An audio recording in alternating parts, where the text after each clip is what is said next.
శ్రీ గురుభ్యో నమః. శ్రీకృష్ణ గురుచరణ సన్నిధి అనే గ్రంథంలోని అంశాలను చెప్పుకుంటూ ఉన్నాము. మహాభారత ప్రవచనములు అంటే మహాభారతంలోని ముఖ్యమైనటువంటి విషయాలను మాస్టర్ తెలియచేస్తూ ఉన్నారు. ఆ అంశాలను మనకు పున్నయ్యశాస్త్రి గారు తెలియచేస్తూ ఉన్నారు. పాండవులు నారదాది మహర్షుల సాంగత్యములోను తమను చేరవచ్చిన అతిథుల సేవలోను తమ కష్టములను అవమానములను మరచి హాయిగా బ్రతికిరి. ఇక విరాట పర్వము. పాండవులు తమ సాధనలో విశ్వవ్యాపకుడగు విరాట్ పురుషుని దర్శనానుభవమును పొందుటను సూచించును. విరాట పర్వం ఏమి సూచిస్తుందయ్యా అంటే పాండవులు తమ సాధనలో విశ్వవ్యాపకుడగు విరాట్ పురుషుని దర్శనానుభవమును పొందుటను సూచించును. అంతే కదండి, కష్టాలు ఉన్నప్పుడు భగవంతుడు గుర్తుకొస్తాడు మనకి. కనుక ఆ అజ్ఞాతవాసంలోని వాళ్ళు కష్టాల ద్వారా భగవంతుణ్ణి విరాట్ పురుషుణ్ణి దర్శనమును పొందుతూ ఉన్నారట. మాస్టర్ గారు తరచూ ధర్మజుని స్వర్గారోహణమును ప్రస్తావించుచుండెడివారు. చివరకు కుక్క వలె వెంట వచ్చున్నది తాను ఆచరించిన ధర్మము మాత్రమే. మన వెంట ఈ ఆస్తులు పాస్తులు లేదా ఇళ్ళు ఎకరాలు పొలాలు కీర్తి హోదా సంపద డబ్బులు భార్య పిల్లలు వీళ్ళెవరు రారండి. ఏమొస్తుంది మన వెంట అంటే మనం శరీరం వదిలివేసిన తర్వాత మన వెంట వచ్చేది మనము ఆచరించిన ధర్మము మాత్రమే. అంటే శరీరము ఉండంగా మనం ఏ ధర్మం ఆచరించామో ఆ ధర్మం మాత్రమే మన వెంట వస్తుందట. దానికి సంకేతంగా ఈ ధర్మరాజుతో పాటు ఒక కుక్క కూడా వెళ్తుందండి. అది మనకి సూచిస్తున్నారు మాస్టారు. పదే పదే ప్రస్తావిస్తూ ఉండేవాళ్ళు ఈ అంశాన్ని అని చెప్తూ ఉన్నారండి. నేను నాది నావారు అనువానికి అతీతమైన ఆనంద స్థితియే స్వర్గము. స్వర్గం అంటే ఎక్కడో ఉండదు, ఇంకేటో ఉండదు. ఈ నేను నాది నావారు అనే వాటికి అతీతమైన స్థితి అది ఆనంద స్థితి, అదే స్వర్గంట. మొదట యుధిష్ఠిరునకు స్వర్గమున దుర్యోధనాదులను నరకమున సోదరులకు పాండవులను కనపడిరి. ఇతనికి ఏ మూలనో కొంచెము నా వారను భావము తారటలాడుచున్నది. ఇంద్రుడు ఈ భావము క్షాళనము గావించుటకై దివిజగంగలో అతనిని స్నానమాడించెనట. అప్పుడు తలక్రిందులు దృశ్యము కనపడినది. అనగా తన అనున్నది తొలగిన గాని స్వర్గస్థితి దక్కదు. శ్రీవారు తెలుగు భారతమున విడిచిపెట్టబడిన కొన్ని ప్రముఖ ఘట్టములను వ్యాస భారతము నుండి గైకొని వివరించడివారు. ఇవి తెలియనిచో భారత కథలోని కొన్ని ముడులు విడివడవు. వానిలో ముఖ్యమైనది రాజసూయాగానంతరము వచ్చిన అతిథులెల్లరూ వెళ్ళిన పిదప ఒక్క శ్రీకృష్ణుడే మిగిలెను. పాండవులు ద్వారకా ప్రయాణమునకు సన్నద్ధుడైన కృష్ణునికి వీడ్కోలు చెప్పుటకై ఇంద్రప్రస్థము పొలిమేరల దాకా వచ్చిరి. అయితే కృష్ణుడు ధర్మరాజుగాక మిగిలిన వారిని నిలిపి అతనిని కొంత దూరము ఏకాంతమునకు కొనిపోయి ఇట్లు పలికెను. అంటే ధర్మరాజు ఒక్కడిని ఏకాంతానికి తీసుకెళ్ళి అతనితో ఆ ధర్మరాజుతో శ్రీకృష్ణుడు చెప్తూ ఉన్నట్టండి, ఇప్పటి నుండి నీవు ధర్మరాజువు కావు, యమధర్మరాజువు. అయ్యా నువ్వు ధర్మరాజు కాదు, ఇప్పటి నుంచి ఎవరివి నువ్వు? యమధర్మరాజువి. నేను నారాయణుడను. ధర్మస్థాపన కొరకై నేను అవతరించిన ప్రణాళికలో పనిచేయుటకై నిన్ను గొనివచ్చి తిని. రాజసూయ యాగమున రక్తము ఒలికినది, అది ఒలకరాదు. ఒలికినచో భయంకరమైన మహాసంగ్రామము వచ్చును. రక్తము ఒలుకకుండా కుదరలేదు. ఎందుకనగా యాగమధ్యమున విఘ్నముతో ఆగినను ఇంతకన్నా ఘోర వైపరీత్యము భూమికి వాటిల్లగలదు. యాగము మధ్యలో ఆగకూడదు. యాగం మధ్యలో ఆగితే ఏమవుతుంది? ఇంతకన్నా ఘోర భూమికి వచ్చే అవకాశం ఉంది, వస్తుంది కూడా. అందువల్ల విఘ్నముతో ఆగకూడదు యాగం. అందువల్ల రక్తం ఒలికింది. అంటే శిశుపాలుని సంహరించారు కదండి భగవంతుడు శ్రీకృష్ణుడు. ఆ సందర్భంగా రక్తం ఒలికింది. కావున లోకశ్రేయస్సుకై యాగ పరిసమాప్తిని నిరోధించుచున్న శిశుపాలుని ఖండింపక తప్పలేదు. ప్రపంచ సంగ్రామము ఎట్లును ఇక రాక తప్పదు.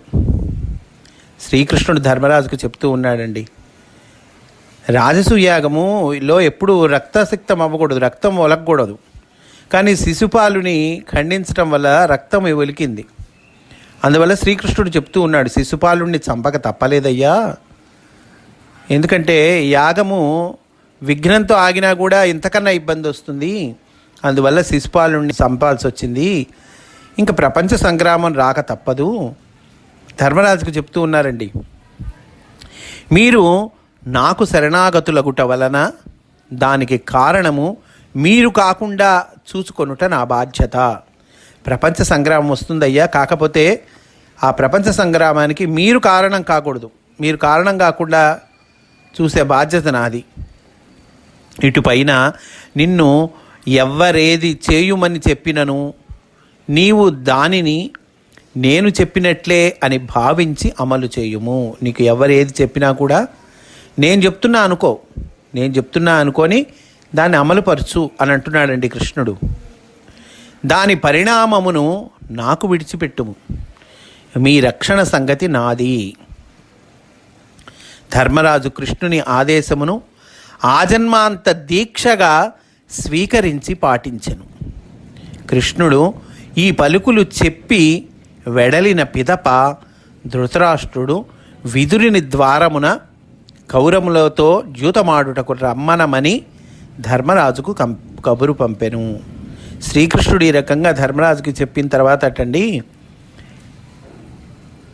ధర్మరాజు మళ్ళీ ఆయన స్థానానికి వచ్చేశాడు. అప్పుడు విదురుడి ద్వారా ధృతరాష్ట్రుడు కబురు పంపించాడు, అయ్యా మీరు ద్యూతమాడటానికి రావాల్సింది అని ధృతరాష్ట్రుడు కబురు పంపించాటండి. ఆ ధృతరాష్ట్రుడు కబురు పంపించడానికి ముందే శ్రీకృష్ణుడు చెప్పాడు ధర్మరాజుకి, ఇక్కడి నుంచి నువ్వు ఎవరైతే చెప్పినా అమలుపరచు, నేను చెప్పాననే అనుకో అని చెప్పాడండి.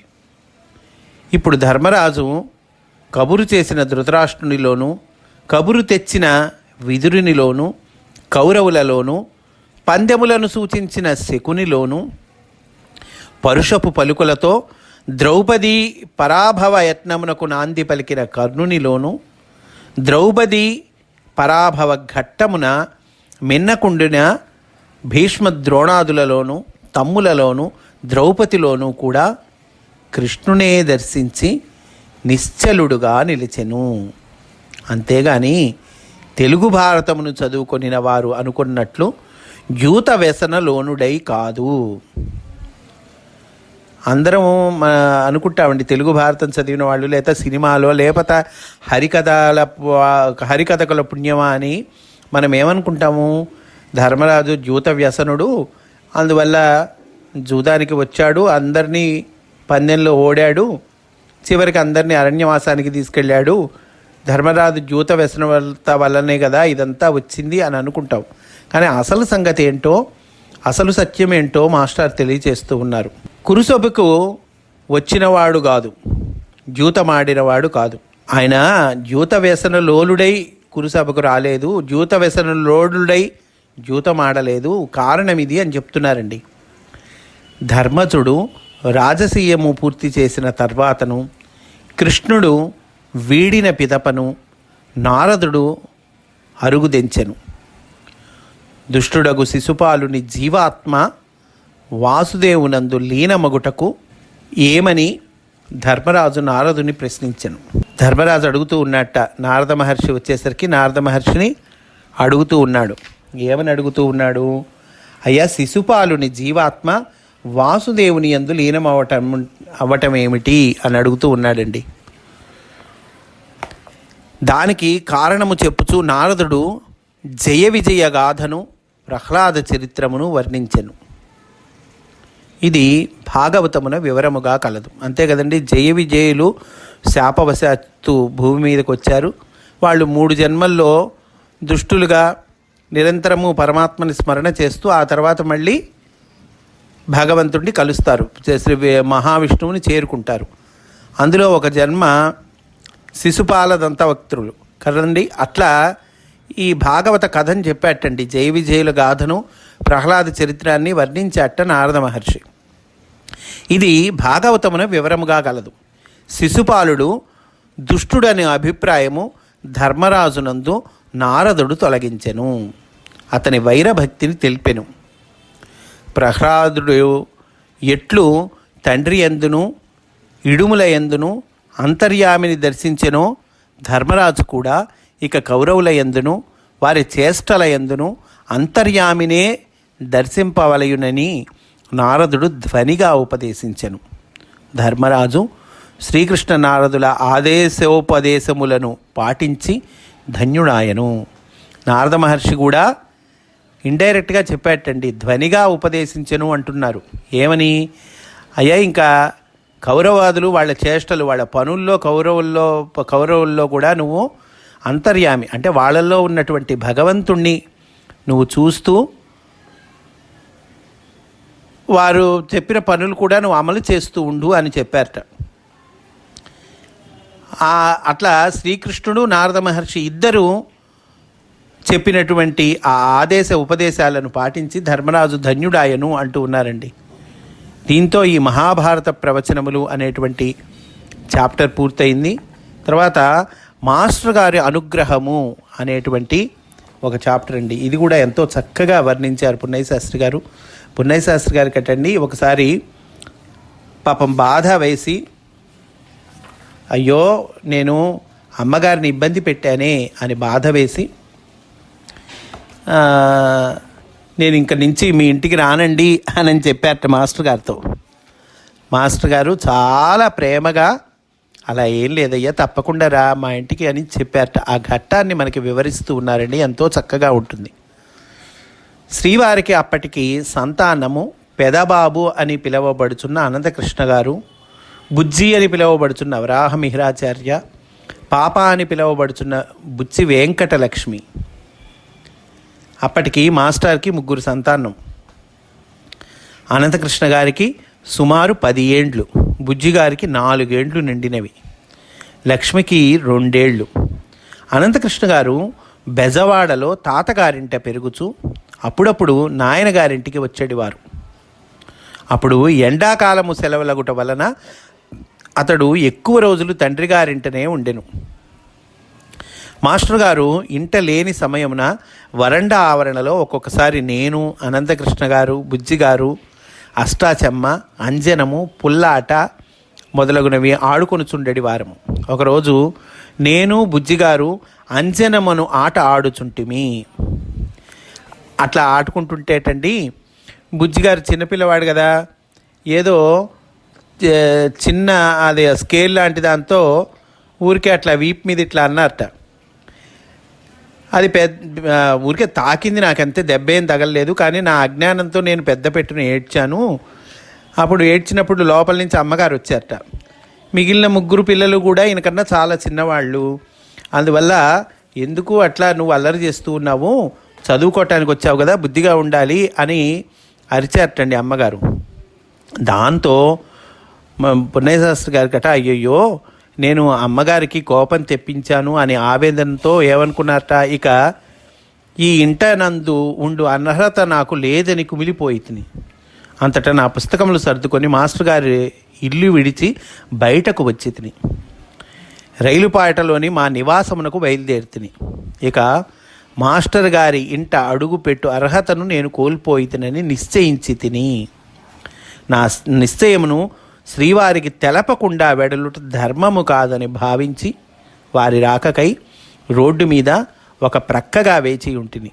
కొంతసేపటికి మాస్టర్ గారు ప్రకాశరావు గారి ఇంటి నుండి తమ నివాసమునకు సైకిలుపై వచ్చిచుండిరి. వారిని గమనించిన నేను వారిని చేరి జరిగినదంతయు పూసగుచ్చినట్లు వివరించి తిని. ఇక తమ ఇంటికి రానని నిక్కచ్చిగా నివేదించి తిని. ఇంకా మీ ఇంటికి రానండి, ఇట్లా అమ్మగారిని నేను బాధ పెట్టాను అని చెప్పారటండి పున్నయ్య శాస్త్రి గారు. మాస్టారట చిరునవ్వు నవ్వి, అపరిమిత వాత్సల్య వర్షము తన చూపులలోనే కురిపించుచు సైకిల్పై నుండి దిగి ఎడమ చేతితో సైకిల్ పట్టుకొని కుడి చేతిని నా భుజముపై వేసి ఇట్లు బుజ్జగింపసాగిరి. అమ్మగారికి నేను చెప్పేదనులే, లోనికి రమ్ము. ఇక ఆమె ఎప్పటికీ నీపై కోపింపదు. ఆమె హృదయం ఎంతయో మృదులమైనది. ఆమె నిన్ను ఎంతో వాత్సల్యముతో చూసినని నేను నీకు హామీ ఇచ్చుచున్నాను. ఈ విధముగా నన్ను తోడ్కొని కొనిపోనుంకించిరి. అయినను నేను మరల గురుపత్ని జగన్మాత అనియు, జగన్మాతకు కోపము తెప్పించిన పాపినగు నాకు పరమ పవిత్రులకు తమ ఇంట ప్రవేశించు అర్హత లేదనియు, నన్ను క్షమింపుడనియు దీనుడనై కన్నీరు కార్చుచు విలాపముతో తన వెంట నేను రానని మొరాయించి తిని. మాస్టర్ గారు కృపాళులై నా చేతిని పట్టుకొని విడవకుండా మధ్యలో తీయగా కబుర్లు చెప్పుచూ నన్ను అనునయించుచు తన ఇంటిలోనికి కొని వెళ్ళిరి. వారు అఖండమైన మధురమైన పితృవాత్సల్యాంబోధిలో నన్ను ముంచెత్తిన ఆనాటి కమనీయ దృశ్యము ఎప్పటికీ మరపుకురాదు. ఆ దృశ్యము స్మరణకు వచ్చినప్పుడెల్లా నా కనుల వెంట ఆనంద భాష్పములు జలజల రాలుచుండును, యదా ఆర్ద్రమగుచుండును. వారి ప్రేమకు ఇట్టే కరిగిపోయి తిని, ఆయనలో ఒదిగిపోయి తిని. వారు లోనికి వెళ్ళి అమ్మగారితో ఇట్లు సుకుమారముగా పలికిరి, ఇతడు ఒట్టి అమాయకుడు, ఇతనికి ఏమీయూ తెలియదు. మన బుజ్జియే ఇతనిని కొట్టెను, ఇది నిజము. ఇతడు ఆ దెబ్బకు నిజముగానే ఏడ్చెను. ఇతడిపైన ఎప్పుడునూ కోపింపకము, కేకలు వేయకము. ఇతడు మన ఇంటనే ఉండును. ఈ పలుకులు విన్న అమ్మగారు మాతృవాత్సల్యముతో నన్ను ఆదరించుటయే గాని ఆ పైన ఎన్నడూనూ కేకలు వేయుట జరగలేదు. నాకు గుణపాఠము చెప్పవలసిన సందర్భములందును ఆమె మాటలు తీయగానే వెలువడినవి. అంతేకాదు, నేను తప్పు చేసిన సందర్భములలో మాస్టర్ గారు కోపమును అభినయించుచు మందలింప ఆరంభింపగానే ఆ తల్లి అడ్డుపడి ఆయన మాటలనే ఆయనకు తిరిగి అప్పజెప్పెడివారు. మాస్టర్ గారు తనతో నన్ను గూర్చి ఆనాడు పలికిన పలుకులు నాతో ఆమెయు తర్వాత యథాతథముగా గుర్తు చేసిరి. ఆ సంఘటనను ఇప్పటికీ గుర్తుకు తెచ్చుచు మాస్టర్ గారి శిష్యులకు చెప్పుచు నవ్వుచుండుట పరిపాటి. నా అమాయకత్వమును స్మరించుచుందురు. ఆనాటి నుండి చిత్రముగా బుజ్జిగారు నాతో గాఢానుబంధితులైరి. నేను దివ్య దాంపత్యముననేమో కలగలిగితిని. అంటే అసలు దివ్య దాంపత్యము అంటే ఏంటో నాకు అర్థమైనది అని అంటూ ఉన్నారండి పున్నయ్య శాస్త్రి గారు. అప్పటి కాలమున కొన్ని రోజులు పెదబాబు శ్రీవారి ఇంటిలో నుండిరి. అదే లైనులో శ్రీ దీవి రామానుజాచార్యులు గారని పండితులు గలరు. ఆయన ఆధ్వర్యమున ఒక సంస్థ వారు విద్యార్థులకు భగవద్గీతా పఠనము మౌఖిక పరీక్ష నిర్వహింప తలపెట్టిరి. మేము ఇరువురము ప్రతిరోజు వారింటికి వెళ్ళి వారి వద్ద గీతా పఠనము నేర్చితిమి. ఇట్లు నెల రోజులు సాగినది. అనంతకృష్ణ గారు పున్నయ్య శాస్త్రి గారు ఇద్దరు గీతా పఠనం నేర్చుకోవటానికి వాళ్ళ ఇంటికి వెళ్ళారటండి. ఎవరింటికి? శ్రీ దీవి రామానుజాచార్యులు గారని పండితుడు, ఆయన ఇంటికి వెళ్ళేవాళ్ళట. అలా కలిసి వెళ్ళటం వల్ల మా ఇరువురి గాఢానుబంధమునకు అది నాంది అయినది అని చెప్తూ ఉన్నారండి. ఇరువురిది చెరొక అధ్యాయము. నేను 7వ అధ్యాయము నేర్చి కంఠస్థము గావించి తిని. పెదబాబుది 12వ అధ్యాయం అని గుర్తు. పెదబాబు గారు అంటే కనుక ఇక్కడ అనంతకృష్ణ గారండి. అతడు పరీక్షలో పాల్గొని విజయుడాయను, బహుమతిని అందుకొనెను. ఖచ్చితంగా ఆ రోజు నన్ను దుర్గాప్రసాద్ మొగమాట పెట్టి, అంటే కరెక్ట్గా ఆ పరీక్ష ఆ రోజు పున్నయ్యశాస్త్రి గారు దుర్గాప్రసాద్ గారు సీతాపతి గారితో కలిసి విజయవాడ అమ్మవారిని దర్శించుకోవటానికి వెళ్ళారట. అందువల్ల ఆయన ఆ పరీక్షకు హాజరు కాలేటండి. అంటే భగవద్గీత పఠన పరీక్షలు అనమాట, వాటికి హాజరు కాలే. కానీ అనంతకృష్ణ గారు హాజరయ్యారు, ఆయనకి బహుమతి వచ్చింది అని చెప్తూ ఉన్నారండి. ఆయన ఆ రోజులలో సంస్కృతాధ్యాయమునకై 2 ఆడపిల్లలు ఎవరో శ్రీవారి వద్దకు సాయంకాలము వచ్చుతుండేవారు. శ్రీ ఉప్పుటూరి పున్నారావు గారును వ్యాపారస్తులకు ఆయన గుంటూరు వాస్తవ్యులు కలరు. ఆయన మన సంస్కృతి యందు అభిమానము కలవారు. మాస్టర్ గారిపై వారికి అభిమానం, గౌరవము మెండు. వారు తన కుమార్తెయగు ఇందిరా అను అమ్మాయి యందు మాస్టర్ గారి వద్ద ఆంధ్ర సాహిత్యమును అధ్యయనము చేయించిరి. ఈమెయే గుంటూరులో ప్రసిద్ధ వైద్యులు డాక్టర్ జీవి కృష్ణారావు గారి ధర్మపత్ని.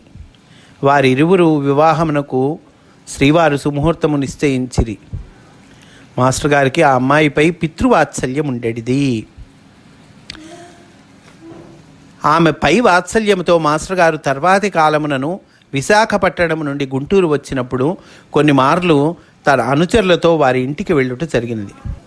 మాస్టర్ గారి ఇంటికి ఎదురింటి మేడపై గల శ్రీ చిట్టా దామోదర శాస్త్రి మాస్టర్ గారిని కలిసి సంస్కృత సాహిత్యమునకు సంబంధించిన ప్రశ్నలు వేయిచుండేవారు.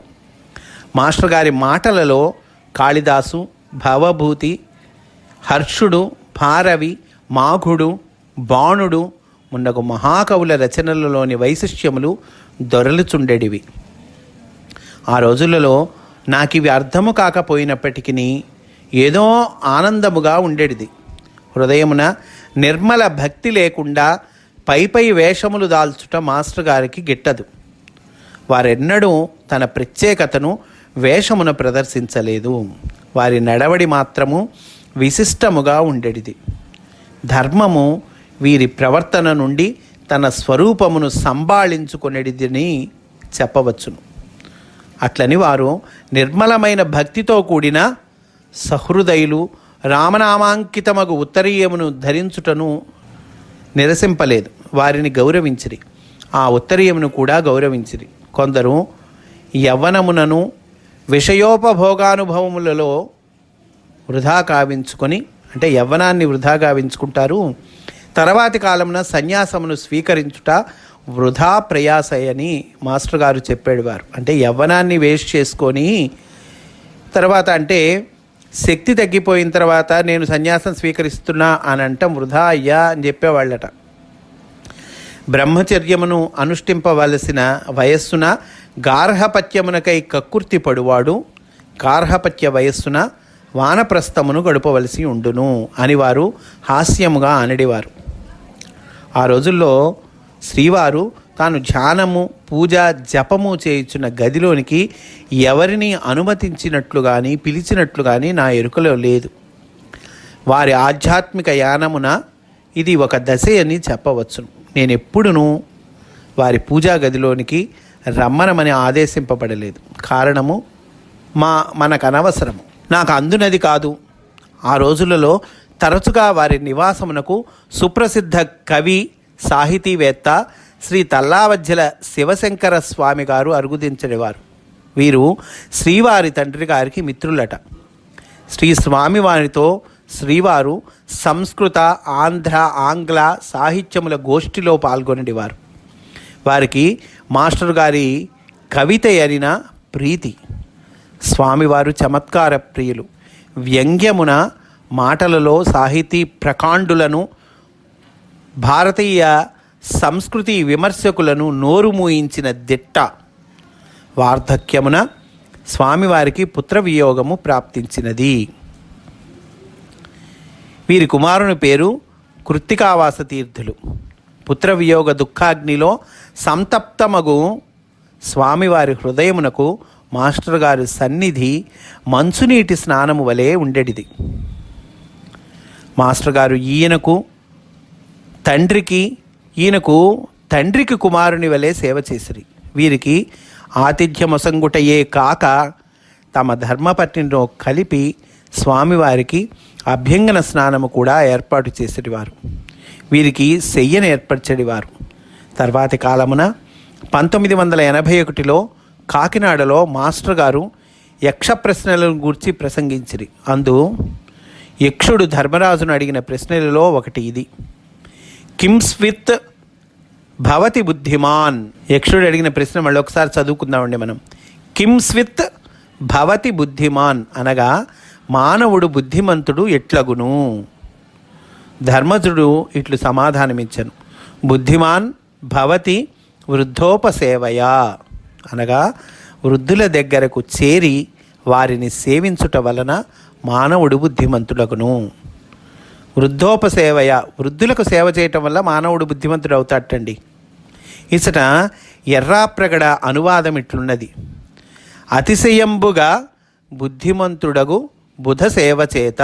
అతిశయంబుగా బుద్ధిమంతుడగు బుధ సేవ చేత. ఈ అనువాదము సరికాదని శ్రీవారు చెప్పిరి. తెలివిగల వారిని, చదువుకొనిన వారిని, సేవించిన వారిని మాత్రమే సద్బుద్ధి రాదు. వృద్ధులను సేవించినప్పుడే మంచి బుద్ధి కలుగును. ఇదియే ధర్మజుని హృదయము. వృద్ధులు 3 రకములని చిన్నయ్య సూరి చెప్పెను: వయోవృద్ధులు, జ్ఞానవృద్ధులు, గుణవృద్ధులు. 3 రకాలుగా వృద్ధులు ఉంటారటండి. ఒకళ్ళు వయస్సు పరంగా వృద్ధులు, వయస్సు ఎక్కువ ఉంటే వాళ్ళని వృద్ధులు అంటాం. అట్లాగే జ్ఞాన వృద్ధులు, జ్ఞానం చేత వాళ్ళు వృద్ధులు అవుతారు, అంటే చక్కటి జ్ఞానం కలిగిన వాళ్ళు. అలాగే గుణవృద్ధులు, సుగుణములు కలిగిన వాళ్ళు, మంచి గుణాలు కలిగిన వాళ్ళండి, వాళ్ళను గుణవృద్ధులు అంటారు. వీరిలో ఒకరికంటే ఒకరు విశిష్టులు. మాస్టర్ గారు వృద్ధోపసేవ చేసి ధన్యులైరి. ఈ రకంగా వృద్ధుల సేవ చేసి మాస్టారు ధన్యులయ్యారు అని చెప్తూ ఉన్నారండి. మాస్టారి అనుగ్రహము. ఇందులో పున్నయ్య శాస్త్రి గారు పాపం బాధపడి ఇంక మీ ఇంటికి రాను అని అంటము, మాస్టర్ మళ్ళీ ప్రేమగా చక్కగా దగ్గరికి తీసుకోవటము, ఏం పర్వాలేదు రావయ్యా అని అంటాము, అమ్మగారికి కూడా చెప్పటము. చూడండి, గురువు శిష్యుడు తప్పు చేశాడని నువ్వు ఇంక రాకపోతే రాకపోయావయ్యా మా ఇంటికి, ఏం పర్లేదు నీ ఇష్టమైతే రా లేకపోతే లేదు అనలేదండి మాస్టారు. శిష్యుడు తప్పు చేసినా మళ్ళీ దగ్గరికి తీసుకుంటాడు గురువు. చూడండి ఎంతటి ప్రేమ, ఎంతటి ప్రేమ. మాస్టారు ప్రేమ స్వరూపులు అంటానికి మనకి మరలా ఉదాహరణలు చెప్తూ ఉన్నారండి పున్నయ్య శాస్త్రి గారు. కనుక ఇటువంటి చక్కటి గ్రంథాన్ని మనం చెప్పుకుంటూ ఉన్నాము. రేపు పీయూషలహరి అనే కొత్త చాప్టర్లోకి వెళ్తామని తెలియజేస్తూ స్వస్తి. వాసుదేవ.